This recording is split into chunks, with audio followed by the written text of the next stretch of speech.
स्पष्ट हो गया कि पहले लगता था कि दाल में कुछ काला है, लेकिन अब मुझे लगता है कि पूरी की पूरी दाल काली है।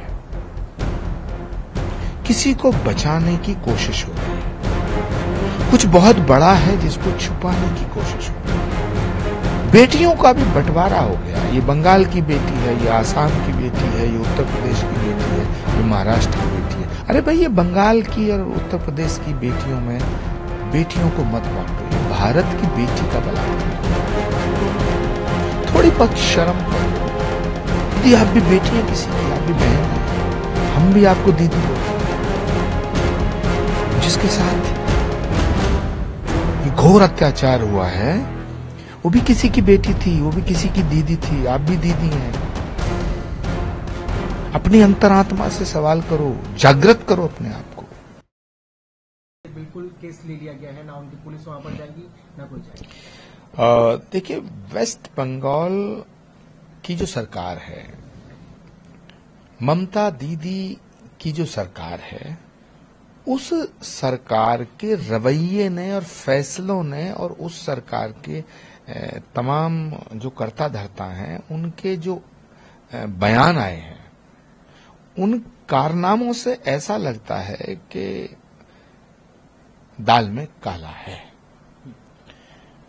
ममता बनर्जी जो बोल रही हैं और जो उनकी हुकूमत कर रही है, उससे यह अब स्पष्ट हो गया कि पहले लगता था कि दाल में कुछ काला है, लेकिन अब मुझे लगता है कि पूरी की पूरी दाल काली है।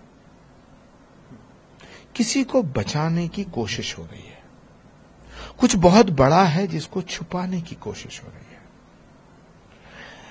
मुझे अफसोस के साथ कहना पड़ रहा है कि पूरा विपक्ष चुप है। अखिलेश यादव चुप हैं, उद्धव ठाकरे चुप हैं, राहुल गांधी चुप हैं, शरद पवार जी चुप हैं।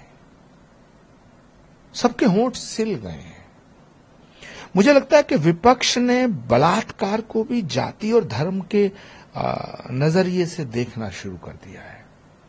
बेटियों का भी बंटवारा हो गया। ये बंगाल की बेटी है, ये आसाम की बेटी है, ये उत्तर प्रदेश की बेटी है, ये महाराष्ट्र की बेटी है। अरे भाई, ये बंगाल की और उत्तर प्रदेश की बेटियों में बेटियों को मत बांटो। ये भारत की बेटी का बलात्कार हुआ है।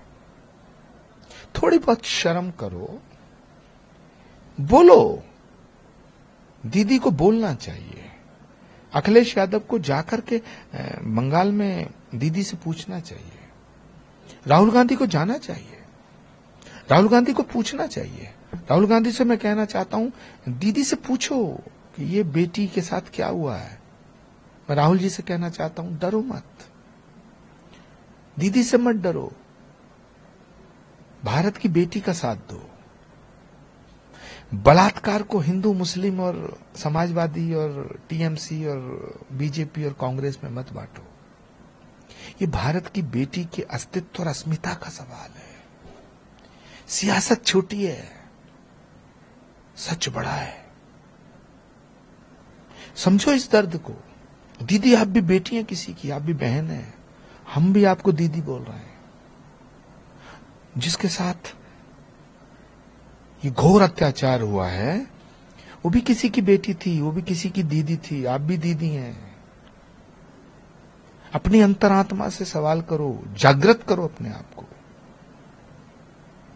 मैं भारत सरकार के गृह मंत्री अमित शाह जी का धन्यवाद अदा करना चाहता हूं कि उन्होंने उस मेडिकल कॉलेज की सुरक्षा को सेंट्रल फोर्सेस के अधीन करने का फैसला लिया है। देखिए, 1947 के बाद, यानी देश की आजादी के बाद, इन 75 सालों में पहली बार ऐसा लग रहा है जैसे जम्मू कश्मीर हमारा है।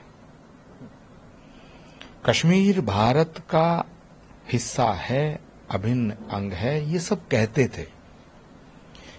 भाषणों में जम्मू कश्मीर भारत का अभिन्न अंग था, लेकिन जमीन पर अभिन्न अंग नहीं था। प्राइम मिनिस्टर नरेंद्र मोदी जी के नेतृत्व में जो फैसला लिया गया, जिसमें 370 हटाने का फैसला, बहुत बड़ा फैसला था। 370 हटाने के बाद आज ऐसा लग रहा है जैसे कश्मीर अब हमारा है। जमीन पर कश्मीर भारत का अभिन्न अंग अब बना है। इससे पहले भाषणों में था, स्टेटमेंट्स में था।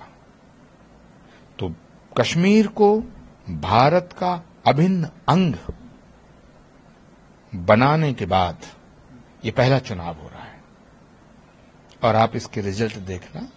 कश्मीर की जनता, जम्मू कश्मीर की जनता, मुझे लगता है नरेंद्र मोदी जी के नेतृत्व का समर्थन करते हुए वोट देगी।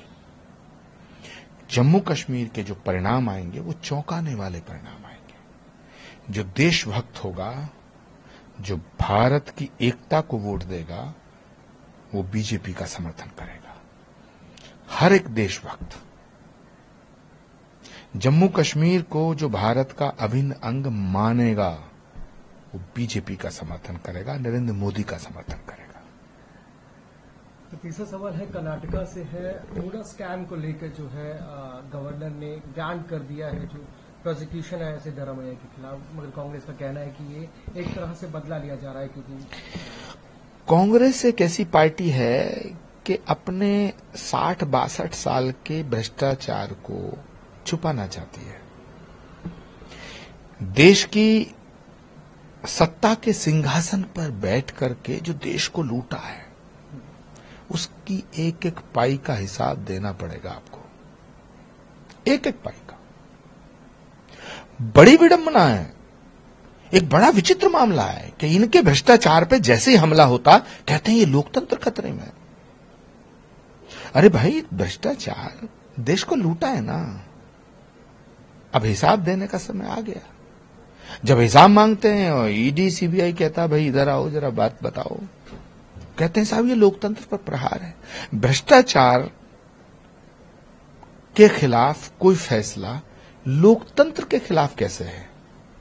भ्रष्टाचार के खिलाफ अगर मुहिम नरेंद्र मोदी चलाते हैं तो वो लोकतंत्र पर हमला कैसे हो जाता है? मेरी तो समझ में नहीं आया। खड़गे जी बताएं।